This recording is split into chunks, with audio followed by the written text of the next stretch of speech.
Puede sentarse. La palabra de nuestro Dios dice en Hebreos 13:14 que no tenemos ciudad permanente, mas buscamos lo por venir, porque los pensamientos de nosotros, hermanos, no son los de Dios, según Isaías 55:8.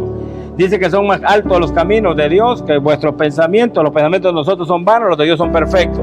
La mente del hombre es finita y la de Dios es infinita. Entonces, en esta mañana nosotros podemos ver que en el libro de Salmos 119-105 dice que su palabra es lámpara. Y su palabra, según Juan 6:63, es espíritu. Según Hebreos 4:12, es más penetrante que toda espada de dos filos. Bendito es su nombre, amén. Y también la palabra del Señor, que es para nosotros, es espíritu. Juan 6:63, no es carne. Y según Romanos capítulo 8, versículo 14, dice que los hijos de Dios son guiados por su espíritu. Pero según Romanos 8:28 dice que todas las cosas que usted hace y considera que están mal, pero para Dios, los que aman a Dios, todas las cosas le ayudan para bien. Entonces, cuando vemos en esta mañana la palabra del Señor en Mateo 12:25, Dios habla de los pensamientos. Dios dice que conoce los pensamientos y sabe que los pensamientos del hombre son malos. Entonces les declara que un reino dividido no puede permanecer. Una casa que está en problemada, está en guerra, tampoco puede haber paz. Y Jesús dijo en Juan 14:27, mi paz te dejo, mi paz te doy, no como el mundo la da. Hebreos 12:14, según la paz con todos y la santidad sin la cual nadie verá al Señor. O Tesalonicenses 5:23, primera carta, dice que es necesario que vuestro ser, alma y espíritu sea guardado. ¿Cómo? Irreprensible hasta la venida de nuestro Señor. Entonces no podemos estar divididos. Nuestra mente y nuestro corazón debe estar en un sentir. Bendito y alabado su nombre. Nuestra mente debe pensar, debe ser razonable, y nuestro corazón debe de tener pensamientos únicos delante del Señor. Cuando haya un pensamiento, un sentir que no sea adecuado, tenemos que reprenderlo, por cuanto Dios no comparte su gloria con nadie. Jeremías 6:16, Jesús dijo, paraos en los caminos y ved por la senda antigua. ¿Qué Dios lo que quiere? Dios lo que quiere es que nosotros afirmemos nuestros pasos. ¿Cuántos alaban su nombre? En el libro de Proverbios 14:12 dice que hay caminos que al hombre le parece derecho, pero ¿qué pasa al final del camino? Es un camino de muerte. ¿Cuántos alaban su nombre? Sin embargo, hablando de los pensamientos, en el libro de Juan, capítulo 7, versículo 14 al 16, Jesús conoció los pensamientos de los que estaban enfrente de él, y por eso fue lo que les dijo, que la palabra que él predicaba no era de él, sino de quién era la palabra que él predicaba.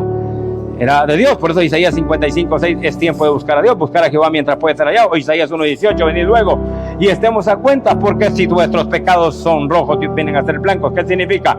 En el libro de Efesios capítulo 2, versículo 13, Jesucristo murió en una cruz y derramó su sangre. Al derramar su sangre, Él nos limpió de vuestros pecados. Efesios capítulo 5, versículo 14, Dios le dice al pueblo que tiene que despertar del sueño donde está y salir de donde está, porque los muertos, hermanos, ya no saben nada. Entonces Dios dice, levántate de los muertos. Y entonces en una oportunidad Jesús murió y entonces resucitó, y lo buscaron, y le pregunta el ángel, ¿por qué buscáis al que vive dentro de los muertos? Muchas veces nosotros estamos buscando a Dios donde no está.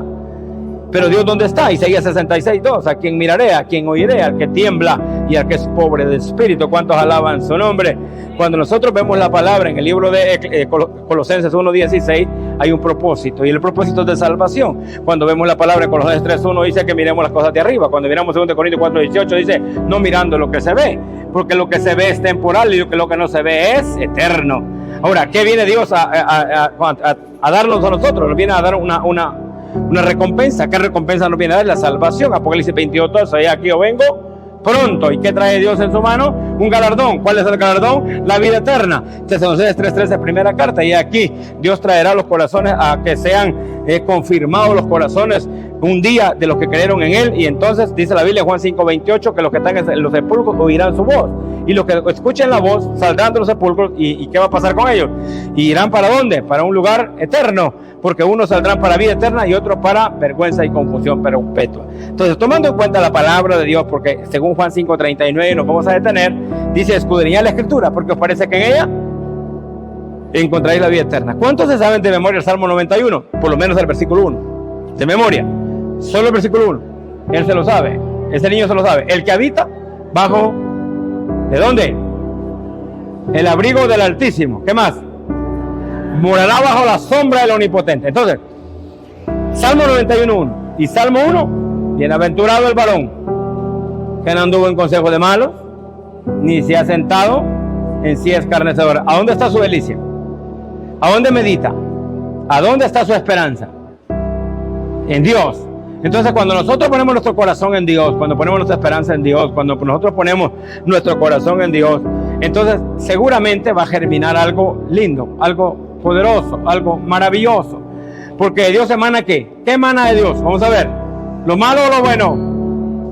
Pues la sabiduría, la gracia, la misericordia, la piedad, la bondad. Eso emana de Dios.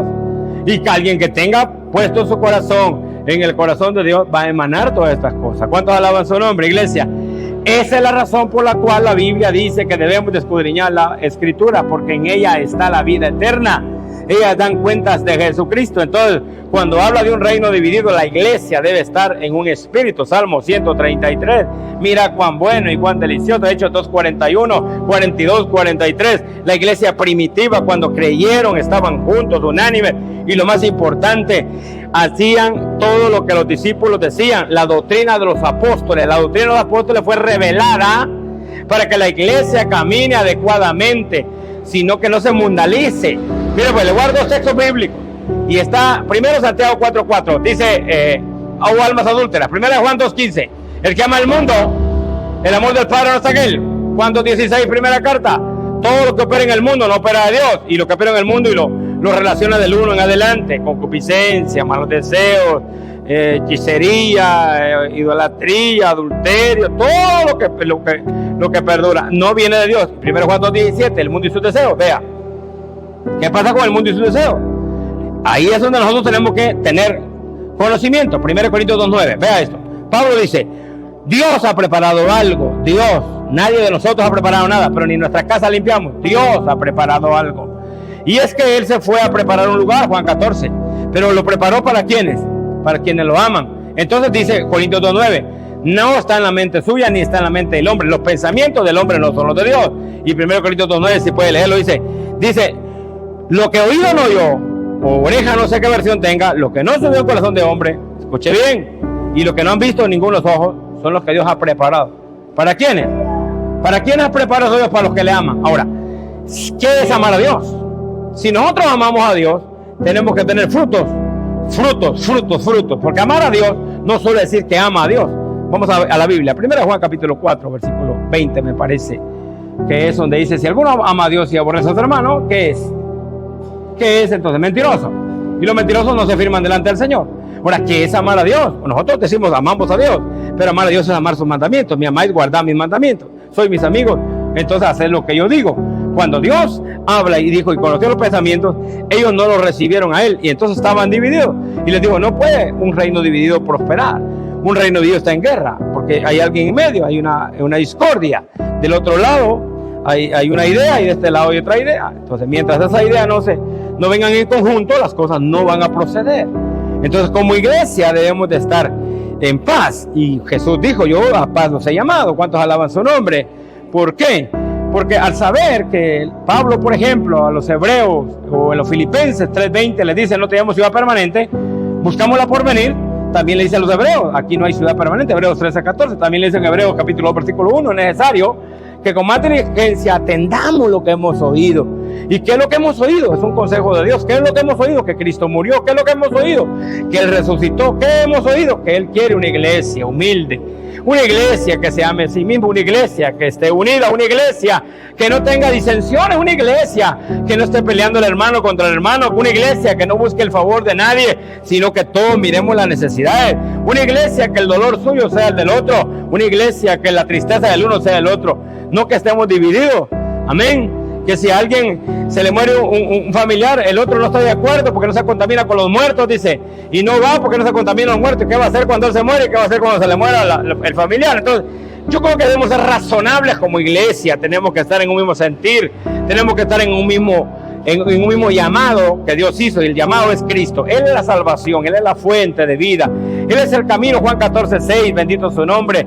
Él es la vida donde emana la vida eterna. Cuando le dijo a sus discípulos en Juan 6:66, la palabra que yo hablo pues es de Dios, y ellos dijeron, es que se están yendo. Juan 6:68, lo que sucede es que vosotros sois carne y no entendéis, pero ¿dónde hay palabras de vida eterna? ¿Cuántos alaban su nombre?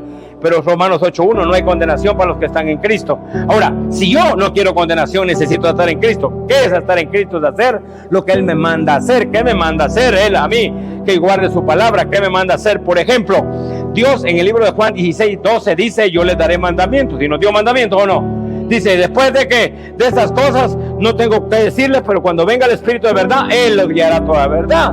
Y entonces nos dio mandamientos a través de su Espíritu: oración, ayuno, sometimiento, vigilia, cómo debemos de vivir una vida nosotros ordenada mientras Él viene de nuevo. Y Él dice, yo quiero fe, porque en el libro de Lucas capítulo 18 puso el ejemplo de la mujer viuda, versículo 1, 2, 3, 4, 5 hasta el 7, y en el último versículo dice, y encontrará fe el Hijo del Hombre cuando venga a la tierra. ¿Por qué? Porque Lucas 21, 33 dice que el cielo y la tierra pasarán, versículo 34 dice que no os vaya a tomar en aquel día en glotonería. ¿Qué es glotonería? No solo es comer más de lo adecuado, no podemos ser glotones con los ojos, podemos ser glotones con los oídos, oír más de lo que no debemos de oír, ver más de lo que no podemos ver, tomar más de lo que no debemos de tomar. Glotonería de la vida, no nos llenamos con nada. ¿Cuántos alaban su nombre? Y que ese día no nos va a encontrar en ese punto de glotonería, sino que nos encuentre esperándolo a Él, haciendo su voluntad. A eso se refiere Cristo, dice, y encontrará fe el Hijo del Hombre cuando venga a la tierra. Por eso 21:33, los cielos y la tierra, según de Pedro 3:7, están reservados por la misma palabra. ¿Para qué? Para ser quemados. ¿Con quién? Juntamente con el hombre impío. No quisieron, no creyeron. ¿A dónde está el impío? Ese es el problema, que debemos de buscar dónde está el impío, porque la Biblia habla de impíos, píos y pecadores. En primera carta de Pedro, capítulo 4, versículo 18, dice que si el justo con dificultad se salva, ¿dónde aparecerá el impío y el pecador? La iglesia de la Odisea tenía 3 clases de cristianos, tenía tibios, fríos y calientes. ¿Cuántos alaban su nombre? Santiago encontró en la iglesia gente de doble ánimo. Le encontró en la iglesia, no afuera, porque cuando Dios habla a su pueblo, dentro de su pueblo. Cuando Dios habla, le está hablando a su iglesia. Lo que Dios está haciendo es ministrando un pueblo para que no se pierda y sepa vivir en esta tierra en la cual está corrompida, este mundo en el cual no hay perdón, no hay misericordia, no hay Estado de Derecho, no hay misericordia. En este mundo donde abunda el pecado y la maldad, donde en medio de Babilonia le alabamos al Señor y de ahí nos va a sacar el Señor. Jeremías 51:6, alábele. Dice, escapa por tu vida, escapa por tu vida. ¿Por qué? Porque el tiempo de la venganza es venida y Dios dará su pago. O sea, cuando Dios nos habla a través de la palabra y dice que conoce los pensamientos, Él conoce lo que está pasando. Él conoce el pensamiento suyo y el mío. Él conoce lo que está pasando en el mundo. Él sabe lo que va a venir mañana. Lamentaciones capítulo 3. Versículos 37 y 38. El 37 dice, ¿quién es aquel que vino algo que Dios no mandó? El 38 dice, ¿no de la boca de Dios sale lo bueno y lo malo? Sí, justicia y misericordia. Justicia y misericordia. Justicia y misericordia. Porque Dios ahora, ¿qué es? ¿Qué es Dios ahora? Amor. ¿Qué es mañana? Fuego consumidor. Pero usted y yo dimos un paso importante. ¿Cuál sería? El arrepentimiento. Hechos 3:19, arrepentido. Luego, ¿qué falta? La conversión. Cuando nos convertimos, los pecados son borrados. ¿Qué hace que la presencia de Dios no venga a nuestra vida? El pecado. El pecado, ¿qué hace? Destruye y separa a Dios del hombre, porque Dios es santo. El Levítico 11:44, 1 Pedro 1:16, ¿cuántos alaban su nombre? Me seréis santos porque yo soy santo, dice Dios. La iglesia es llamada para hacer la diferencia. Deuteronomio